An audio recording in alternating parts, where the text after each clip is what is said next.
إن الحمد لله نحمده ونستعينه ونستغفره ونعوذ بالله من شرور أنفسنا ومن سيئات أعمالنا من يهده الله فلا مضل له ومن يضلل فلا هادي له وأشهد أن لا إله إلا الله وحده لا شريك له وأشهد أن محمدًا عبده ورسوله أما بعد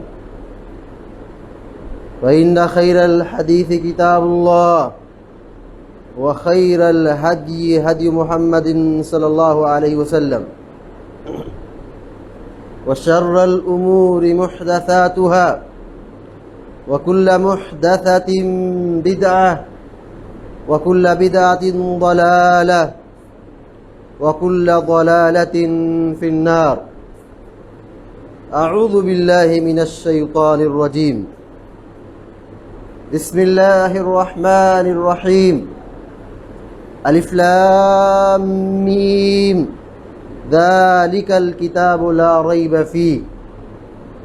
وقال النبي صلى الله عليه وسلم خيركم من تعلم القرآن وعلمه رواہ البخاری. حاضرین جمعہ، اللہ رب العالمین کا لاکھ لاکھ شکر، اس کا احسان ہے کہ اللہ تبارک و تعالیٰ نے ہمیں اور آپ کو سوچنے اور سمجھنے کی صلاحیت بخشی اور ایمان جیسی عظیم الشان نعمت سے سرفراز کیا. لہذا ہماری اور آپ کی یہ ذمہ داری بنتی ہے کہ جب اللہ نے ہمیں صحیح عقل سے نوازا ہے، صحیح فہم و فراست سے مالا مال کیا ہے، تو ہم اللہ تبارک و تعالیٰ کے دین کی حفاظت کریں اور دین کی خدمت کریں، دین کی قربانی کے لیے ہمہ وقت تیار رہیں. ہم سے جو ہو سکتا ہے دین کی قربانی کے لیے ہمیں پیچھے نہیں ہٹنا چاہیے. آج کے اس جمعے کے خطبے میں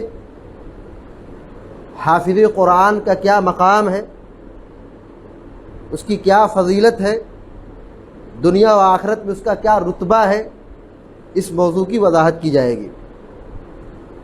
سب سے پہلے ہم یہ جان لیں، قرآن یہ اللہ کا کلام ہے. اللہ رب العالمین نے اس کو نازل کیا ہے، اور یہ اللہ کا کلام قرآن یہ وہ کتاب ہے جس کے پڑھنے پر اجر اور نیکی ملتی ہے، ہدایت ملتی ہے. ہم قرآن کے ایک حرف کی تلاوت کریں، ہر حرف پر اللہ تبارک و تعالی 10 نیکی لکھتا ہے. قرآن یہ وہ کتاب ہے جو حق ہے، مکمل سچ ہے. اس کتاب میں باطل کا کوئی شائبہ نہیں، اس کی ساری باتیں حق پر مبنی ہے. ذالک الکتاب لا ریب فیہ. قرآن کریم کی شروعات سورۃ الفاتحہ سے، اس کے بعد سورۃ البقرہ ہے. سورۃ البقرہ کی پہلی آیت الف لام میم ذالک الکتاب لا ریب فیہ، بالکل شروعات کی آیت ہے کہ یہ قرآن وہ کتاب ہے جس میں کوئی شک نہیں، جس میں کوئی شبہ نہیں، کوئی ڈاؤٹ نہیں. دنیا میں ہزاروں ملین کتابیں، لیکن ہر کتاب پر کہیں کوئی خامی، کہیں کوئی غلطی، کوئی تنقید، کوئی خرابی، کوئی غلط بات ملتی رہتی ہے، ملے گی اور ملنا چاہیے، کیونکہ انسان کے پاس ادھورا علم ہے، انسان کے پاس ادھوری معلومات ہے. انسان غلطی کرتا ہے، یہ تو اس کی پہچان ہے، یہ اس کی شناخت ہے، یہ اس کی پہلی نشانی ہے. یہ مگر اللہ تبارک و تعالی ہر قسم کے عیوب سے پاک ہے، اللہ کا کلام جو منزل من اللہ ہے، قرآن جو یہ اللہ کی کتاب ہے، اس کتاب کی عظمت کا کیا کہنا کہ یہ وہ کتاب ہے جس میں کوئی شبہ نہیں، جس میں کوئی غلطی نہیں، کوئی ڈاؤٹ نہیں، کوئی شک نہیں. پوری کتاب منزل من اللہ ہے، حق ہے، سچ ہے، صحیح ہے. اور اللہ تبارک و تعالیٰ نے اس قرآن کی حفاظت کی ذمہ داری لی ہے. اللہ کی بہت ساری کتابیں جو اس دنیا میں نازل ہوئی ہیں آسمان سے، تورات ہے، زبور ہے، انجیل ہے، صحف ابراہیم اور موسیٰ ہے، یہ ساری کتابیں اللہ تبارک و تعالیٰ نے نازل فرمائی تھی. یہ شریعت تھی، یہ قانون تھا، ایک زمانے کے لیے، ایک خطے کے لیے، ایک علاقے کے لیے. مگر اللہ تعالیٰ نے اس کی حفاظت کی ذمہ داری نہیں لی تھی. بہت ساری کتابیں نازل ہوئی، بہت سارے انبیاء آئے، لیکن ساری کتابوں پر یا ساری شریعتوں کی حفاظت کی ذمہ داری اللہ رب العالمین نے نہیں لی. مگر جب قرآن کو نازل فرمایا، قرآن کا نزول ہوا، اللہ تبارک و تعالیٰ نے اس قرآن کی حفاظت کی ذمہ داری لی. جیسے قرآن نازل ہوا، پیارے نبی علیہ الصلوۃ والسلام کو نہیں بنایا گیا، آسمانوں پر جا کر کے یہ جن و شیاطین جا کر کے بیٹھتے تھے، ڈیرا ڈالتے تھے اور جا کر کے چپکے سے باتیں سننے کی کوشش کرتے تھے. ایک اجازت تھی، اللہ تعالیٰ نے سختی نہیں کی تھی، بیٹھتے تھے چوری چپ کی باتیں سننے کے لیے، ان کا ٹھکانہ تھا. مگر جب قرآن کا نزول ہوا، پیارے نبی صلی اللہ علیہ وسلم کی بعثت ہوئی اور آپ کو نبی بنایا گیا، قرآن کا نزول ہونا شروع ہو گیا، پابندی لگا دی کہ وہاں کوئی جا نہیں سکتا ہے، بیٹھ نہیں سکتا ہے، وہاں جاؤ گے تو پیٹے جاؤ گے. جنوں شیاطین کی جانے پر وہاں پابندی لگا دی ہے، اس شریعت کی حفاظت کے لیے، اس قرآن کی حفاظت کے لیے. اِنَّا نَحْنُ نَزَّلْنَا الذِّكْرَ وَإِنَّا لَهُ لَحَافِظُونَ. ہم ہی نے اس قرآن کو نازل کیا ہے، اس ذکر کو نازل کیا ہے، اور ہم ہی اس کتاب کی حفاظت کرنے والے ہیں. 1400 سال سے زائد زمانہ عرصہ گزر گیا ہے، مگر آج بھی قرآن اپنی اصلی صورت میں حرف بحرف باقی ہے. یہ قرآن کا زندہ جاوید معجزہ ہے. بہت ساری کتابیں آئی گئی، بدل دی گئی، تحریف کر دی گئی، بگاڑ دی گئی، خراب کر دی گئی. آج اگر کوئی یہودیت پر ریسرچ کرنا چاہتا ہے، تورات پڑھنا چاہتا ہے، بگاڑ دی گئی. زبور پر ریسرچ کرنا چاہتا ہے، لوگوں نے، ان کے مذہبی اسکالر نے اس میں ایسی باتیں داخل کر دی جو اس کتاب کا حصہ نہیں ہے. مگر قرآن کا یہ معجزہ ہے کہ آج بھی قرآن اپنی اصلی صورتوں میں موجود ہے، اپنی اصلی حالت میں موجود ہے، اس میں کوئی تبدیلی نہیں آئی. اور اللہ تعالیٰ نے بندوں کے سینوں میں اس کو محفوظ کیا ہے. یہ تو کتابی شکل میں آج موجود ہے، مصحف جس کو قرآن ہم کہتے ہیں. اللہ تعالیٰ نے سینوں میں بھی اس کتاب کو، اس قرآن کو باقی رکھا ہے. یہ چھوٹے چھوٹے بچے، 7 سال، 8 سال، 5 سال، 10 سال، 9 سال، معصوم بچے، بالغ نہیں ہوئے چھوٹے بچے، معصوم بچے قرآن کو یاد کر لیتے اور حافظ قرآن بن جاتے ہیں. یہ قرآن کا معجزہ ہے. وَلَقَدْ يَسَّرْنَا الْقُرْآنَ لِلذِّكْرِ فَهَلْ مِن مُدَّكِرٍ. ہم نے قرآن کو آسان بنایا ہے کوئی نصیحت حاصل کرنے والا؟ قرآن کی زبان عربی ہے، قرآن کی زبان عربی ہے، تو ایسا نہیں کہ صرف عرب والوں کے لیے کتاب آسان ہے یاد کرنا. یقیناً ان کی زبان عربی ہے تو ان کے لیے آسان زیادہ ہے، لیکن اس قرآن کے اندر آسانی ہے. یاد کرنا آسان ہے، سمجھنا آسان ہے، پڑھنا آسان ہے، محفوظ کرنا آسان ہے، سمجھنا آسان ہے. مشرق سے لے کے مغرب تک آپ دیکھ لیجئے جن کی زبان عربی نہیں ہے، دوسری عربی کتابوں کا یاد کرنا ان کے لیے مشکل بن جاتا ہے. لیکن اللہ تبارک و تعالیٰ کا یہ انعام ہے، اس کا احسان ہے، اس کا کرم ہے کہ عربی زبان سے ناواقفیت کے باوجود بھی بہت سارے بچے قرآن یاد کر لیتے ہیں، حافظ بن جاتے ہیں. اور یہ اسلام کا ایک معجزہ یہ بھی ہے، اسلام کا یہ ایک معجزہ ہے کہ اس روئے زمین پر بہت ساری کتابیں، بہت سارے مذاہب ہیں، بہت سارے مذہبی اسکالر ہیں، مذہبی رہنما ہیں، لیکن کوئی آج اس دنیا میں ایسا آدمی اور ایسا اسکالر نہیں ہے، مذہبی اسکالر نہیں ہے جو یہ کہے کہ میں یہودی ہوں تو مجھے تورات یاد ہے. میں عیسائی ہوں، کرسچن ہوں، تو مجھے انجیل یاد ہے، کوئی ایک آدمی ابھی آپ کو نہیں ملے گا، کوئی ایک اسکالر بھی نہیں ملے گا، مگر یہ اللہ کا شکر ہے کہ اللہ رب العالمین نے قرآن کی حفاظت کی ذمہ داری لی ہے، اور آپ کو ایک نہیں اربوں کھربوں ملین، مشرق سے لے کے مغرب تک آپ چلے جائیے، کوئی ایسا بھی ملک نہیں ملے گا آپ کو جہاں پہ مسلمان آباد نہ ہو اور وہاں وہ حافظ قرآن بھی آپ کو نہ ملے، ملیں گے آپ کو۔ یہ اسلام کا معجزہ ہے، یہ قرآن کی عظمت ہے، اللہ تبارک و تعالیٰ نے اس کو آسان بنایا ہے۔ لہذا ہماری اور آپ کی یہ ذمہ داری بنتی ہے کہ ہم قرآن سے جڑیں، قرآن کو پڑھیں، قرآن کے مفہوم کو جانیں، اور اپنے بچوں کو قرآن سے جوڑنے کی کوشش کریں، ان کو قرآن پڑھنا سکھائیں۔ یہ ہماری ذمہ داری، اپنے بچوں کو حافظ بنائیں، بہت بڑی فضیلت کا کام ہے، بہت بڑے ثواب کا کام ہے، بہت بڑی نیکی ہے یہ، باپ کے لیے بھی، والد کے لیے بھی، اور جو قرآن یاد کر رہا ہے اس کے لیے بھی۔ آئیے آج کے اس جمعے کے خطبے میں حافظ کا کیا مقام ہے، اس کی کیا فضیلت ہے، اس موضوع کی وضاحت کی جا رہی ہے۔ اللہ کے نبی صلی اللہ علیہ وسلم نے فرمایا خیرکم من تعلم القرآن وعلمہ، تم میں کا سب سے افضل آدمی وہ ہے جو قرآن پڑھے، سیکھے اور قرآن کو سکھائے۔ اس حدیث کے راوی کون ہے؟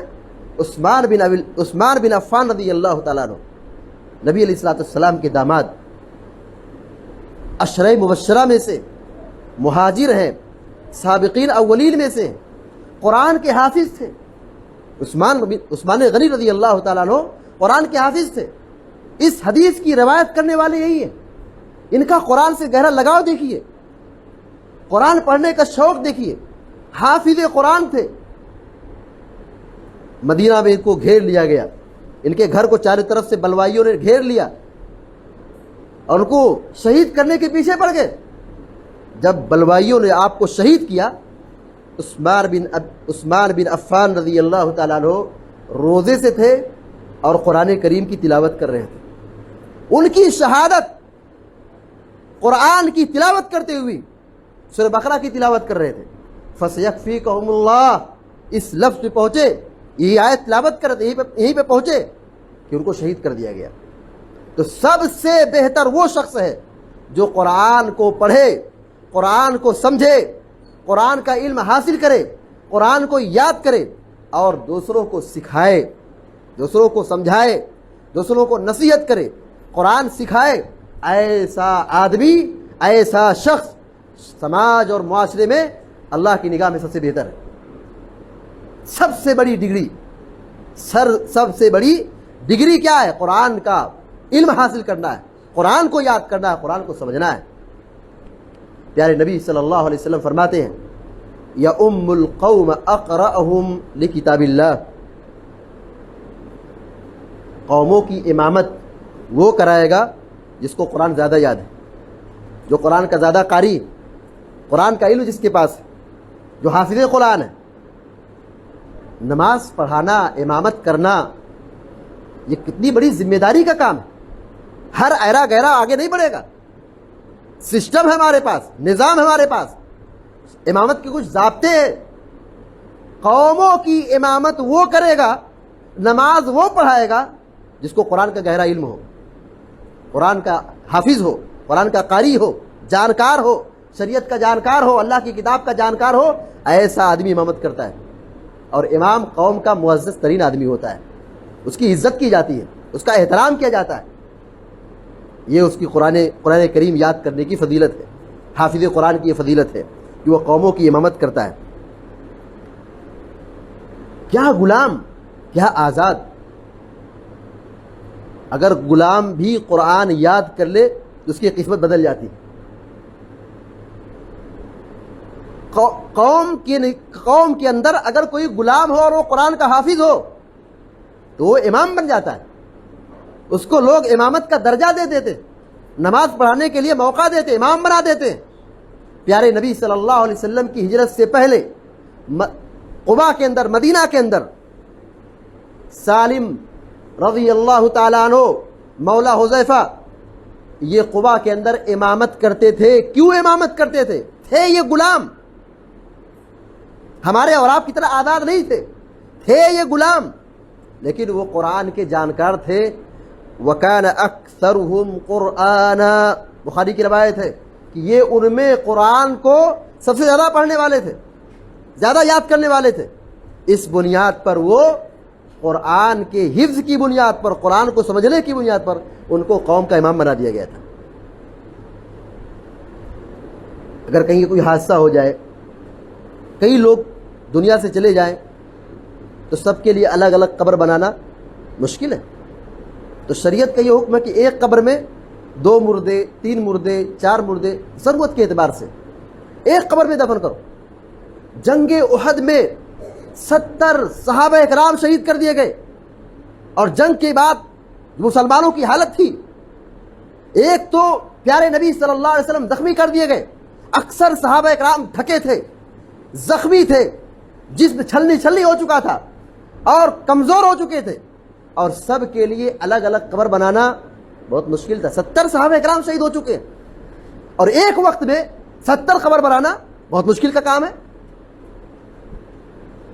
اللہ کے نبی علیہ الصلوۃ والسلام کہتے ہیں کہ گڈھا کھودو، گہرا گڈھا کھودو، قبر بناؤ، ایک قبر میں 2 مردے کو، 3 مردے کو، 4 مردے کو ضرورت کے اعتبار سے ان کی تدفین کرو۔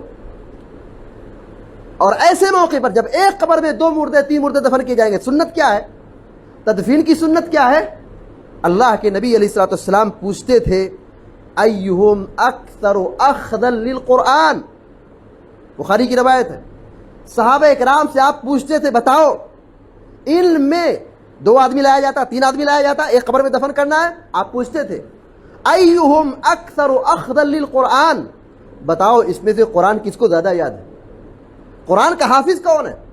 کس کو زیادہ قرآن یاد ہے؟ جب یہ کہا جاتا کہ یہ صحابی، یہ آدمی، ان کو ان تینوں میں، ان چاروں میں، ان دونوں میں قرآن ان کو زیادہ یاد تھا، تو آپ صلی اللہ علیہ وسلم قبلے کی دیوار کے قریب اس کو رکھتے تھے۔ جیسے مردے کو سلایا جاتا ہے تو اس کا چہرہ قبلے کی طرف ہوتا ہے، اور جب ایک مردہ ایک قبر میں ہو تو بالکل دیوار سے ٹچ ہوتا ہے، دیوار سے قریب ہوتا ہے۔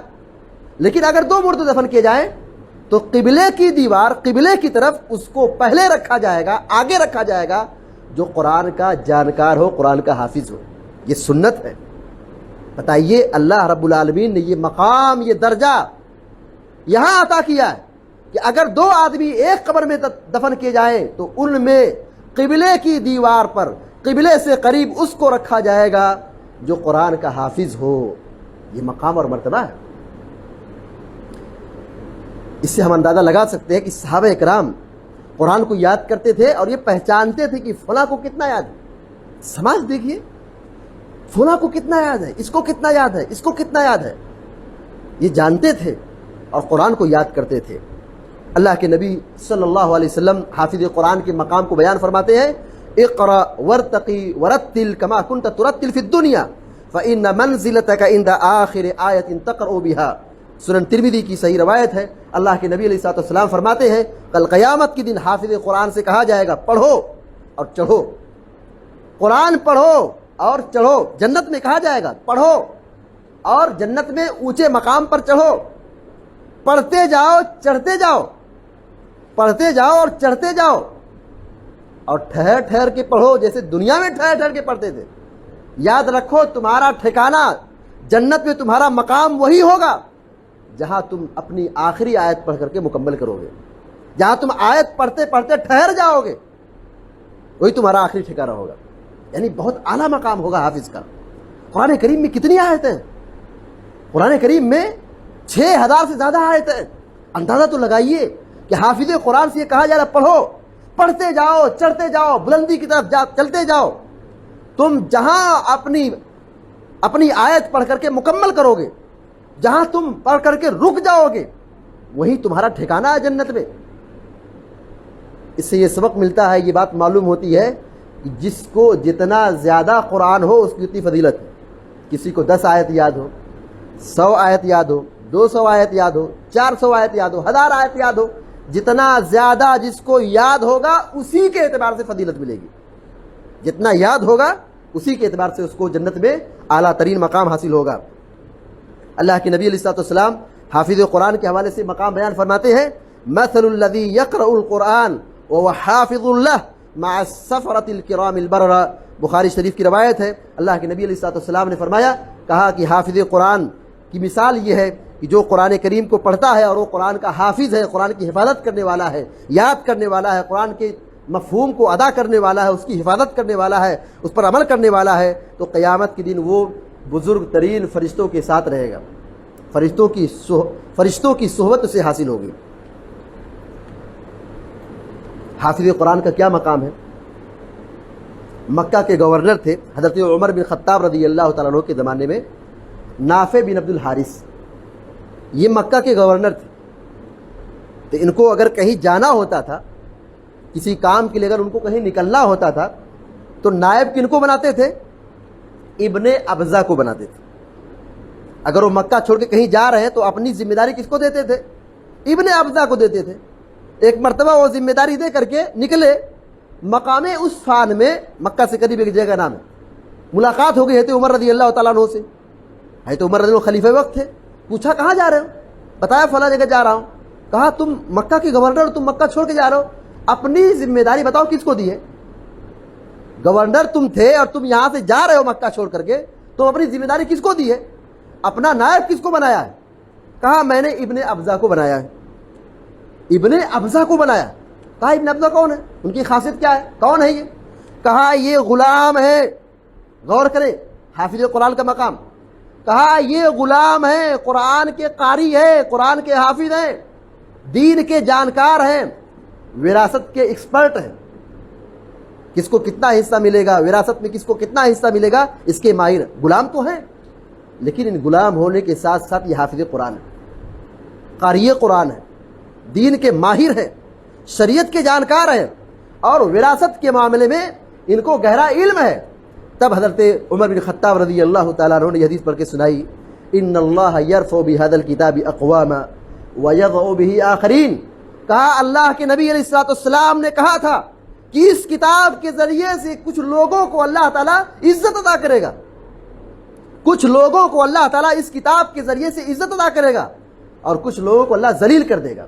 یعنی جو قرآن کا حق ادا کریں گے، قرآن کو پڑھیں گے، سمجھیں گے، یاد کریں گے، قرآن کے حقوق ادا کریں گے، تو اللہ تبارک و تعالیٰ اسی دنیا میں انہیں عزت عطا کرے گا۔ ہیں غلام، عزت دیکھیے، مکہ کے گورنر کے نائب ہیں، ذمہ داری ادا کرنے والے ہیں، ان کے امام، مکہ کے امام ہیں، یہ غلام ہے، لیکن قرآن کے حافظ ہونے کی بنیاد پر ان کو گورنری کی نیابت مل رہی ہے۔ اس سے آپ اندازہ لگا سکتے ہیں کہ مذہب اسلام میں غلام اور آزاد ضرور دونوں میں فرق ہے، لیکن اگر علم آ جائے، قرآن کا علم آ جائے، تو یہ فرق ختم ہو جاتا ہے۔ عزت اسے ملتی ہے، قوموں کی امامت ملتی ہے، سیاست میں اس کو حصہ ملتا ہے، قیادت میں اس کو حصہ ملتا ہے۔ اللہ کے نبی صلی اللہ علیہ وسلم نے حافظ قرآن کی عظمت اور حافظ قرآن کے مقام کو قرآن اپنی احادیث میں بہت تفصیل کے ساتھ بیان فرمایا ہے۔ سنن طبرانی کی اور سنن ترمذی کی مشہور روایت ہے اور صحیح روایت ہے کہ حافظ قرآن کو قیامت کے دن کرامت کا تاج پہنایا جائے گا۔ حافظ قرآن کو تاج پہنایا جائے گا، کرامت کا تاج سر پہ پہنایا جائے گا، پھر اسے لباس پہنایا جائے گا، تاج پہنایا جائے گا اور لباس پہنایا جائے گا، اور قیامت کے سب ننگے ہوں گے۔ حشر کے میدان میں سب کیا ہوں گے؟ ننگے ہوں گے، بغیر چپل کے ہوں گے، جس پر ایک لباس نہیں ہوگا۔ اور ایسے موقع پر اللہ تبارک و تعالیٰ مقام کیا دے رہا ہے؟ جو حافظ قرآن ہوگا اس کے سر پر کرامت کا، نور کا تاج پہنایا جائے گا اور لباس پہنایا جائے گا۔ اور حافظ قرآن کے والدین کو، طبرانی کی روایت ہے، حافظ قرآن کے والدین کو 2 جوڑا کپڑا پہنایا جائے گا۔ اور ایک روایت میں جو مستدرک حاکم کی روایت ہے کہ حافظ قرآن کے والدین کو نور کا تاج پہنایا جائے گا اور کپڑا پہنایا جائے گا۔ یہ حافظ قرآن اور حافظ قرآن کے والدین، ماں باپ کی یہ فضیلت ہے کہ نور کا تاج پہنایا جا رہا ہے، کہیں لباس پہنایا جا رہا ہے، کہیں ان کے ماں باپ کو تاج پہنایا جا رہا ہے، کہیں ان کو لباس پہنایا جا رہا ہے۔ اور اللہ کے نبی علیہ الصلوۃ والسلام نے کیا فرمایا ہے؟ ابو داؤد کی روایت ہے، کہا ان من اجلال اللہ تعالی، اللہ تبارک و تعالیٰ کی تعظیم کا یہ حصہ ہے اللہ رب العالمین کی جیسے ہم عزت کرتے ہیں، اللہ کی قدر کرتے ہیں، اللہ کی تعظیم کرتے ہیں، تو تقاضا کیا ہے، ذمہ داری کیا ہے کہ اگر ہم اللہ کی تعظیم کرنے والے ہیں، اللہ کی عظمت کو جاننے والے ہیں، تو ہم 3 لوگوں کی قدر کریں۔ ایک ہے بوڑھے مسلمان، یعنی جس کے بال سفید ہو چکے ہوں، بوڑھے ہیں، ان کی قدر کریں کہ اسلام پر بوڑھا ہو رہا ہے، برسوں سے مسلمان ہے، دین پر چل رہا ہے، اس کی قدر کرو۔ اور دوسرا ہے حافظ قرآن، دین کا جانکار۔ اور تیسرا ہے انصاف پسند بادشاہ، اس کی قدر کرنے کا ہمیں حکم دیا گیا ہے۔ ہمارے اسلاف قرآن کو پڑھتے تھے اور یاد کرتے تھے، عمر کی کوئی قید نہیں تھی، اور وہ قرآن کو حفظ کرتے تھے اور اپنے بچوں کو بھی قرآن کا حافظ اور قرآن کا جانکار بنایا کرتے تھے۔ اور ہمارے اسلاف کی یہ سیرت رہی ہے کہ وہ جہاں گئے، دین کی تبلیغ کرنے کے لیے جہاں بھی گئے، انہوں نے مسجد بنایا، مدرسہ بنایا، مسجد میں قرآن کا حلقہ قائم کیا کہ وہ بچے آ کر کے قرآن کا حافظ بنے، قرآن کا حفظ کریں اور دین کا علم حاصل کریں۔ یہ صحابہ اکرام کی قربانیوں میں سے ایک بڑی قربانی یہ تھی۔ لہذا ہماری اور آپ کی ذمہ داری بنتی ہے کہ ہم اپنی ذمہ داریوں کو محسوس کرتے ہوئے اپنے علاقے میں، اپنی مسجدوں میں ایسا نظام قائم کریں کہ یہاں بچے آ کر کے پڑھیں اور قرآن کا حفظ، قرآن کے حافظ بنے۔ اللہ تبارک و تعالیٰ سے دعا ہے کہ اللہ تعالیٰ ہم سب کو، آپ سب کو نیک عمل کی توفیق عطا فرمائے، دنیا میں جب تک زندہ رکھے، ایمان اور توحید پر ہم سب کو قائم رکھے، اور ہمارا خاتمہ ہو تو اسی ایمان اور توحید پر ہو، پیارے نبی علیہ السلام کی سنت پر ہو۔ آمین یا رب العالمین۔ اقول قولی ھذا واستغفر اللہ لی ولکم ولسائر المسلمین فاستغفروہ انہ الغفور الرحیم۔